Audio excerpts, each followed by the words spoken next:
1 Samuel 22. David left Gath and escaped into a cave of Adullam. When his brothers and rest of his family heard about it, they came down to him there. He was joined by all those in difficulties or in debt, or embittered. He became a leader. About 400 men were with him.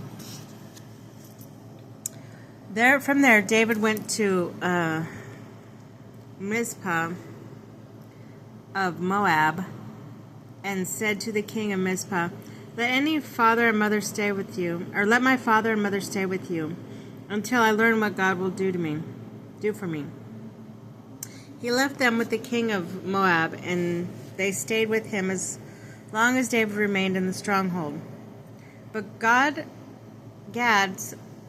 the prophet, said to David, do not remain in the stronghold. Leave. Go to the land of Judah.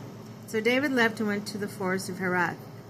Doeg betrays Ahimelech. Now Saul heard of David, and his men had been located.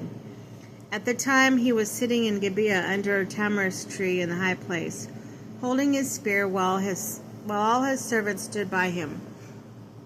So he said to them, listen, men of Benjamin, will the son of Jesse give all of you fields and vineyards? Will he appoint any of you and offer over 1,000 or 100 men? Is that why you have all conspired against me? Why no one told me that my son had made a pact with the son of Jesse?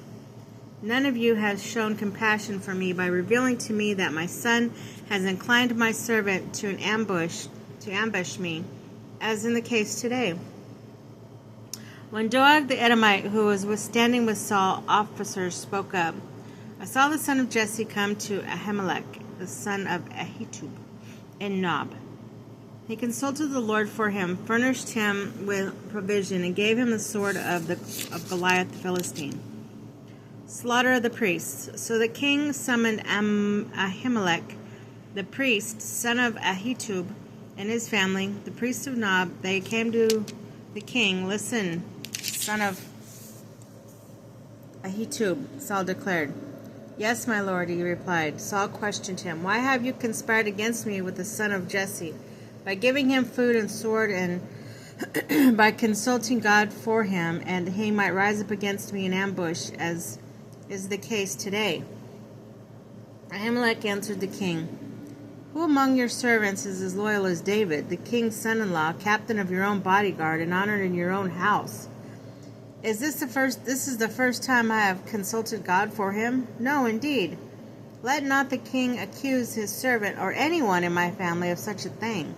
Your servant knows nothing at all, great or small, about the whole matter. But the king said, you shall certainly die, Ahimelech, with all your family. The king then commanded his guards standing by him, turn and kill the priests of the Lord, for they gave David a hand. They knew he was a fugitive and yet failed to inform me. The king's servant refused to raise a hand to strike the priests of the Lord. The king therefore commanded Doeg, you turn and kill the priests. So Doeg the Edomite himself turned and killed the priests that day, 85 who wore the linen ephod. Wow. Saul also put the priestly city of Nob to the sword, including men and women, children, infants, and oxen, donkeys, and sheep. Oh my goodness. Abiathar escapes. The one son of Ahimelech, son of Ahitub, named Abiathar, escaped and fled to David. Then Abiathar told David that Saul had slain the priests of the Lord. David said to him, I knew that day when Doeg the Edomite was there that he would certainly tell Saul, I am responsible for the slaughter of your family. Stay with me, do not be afraid.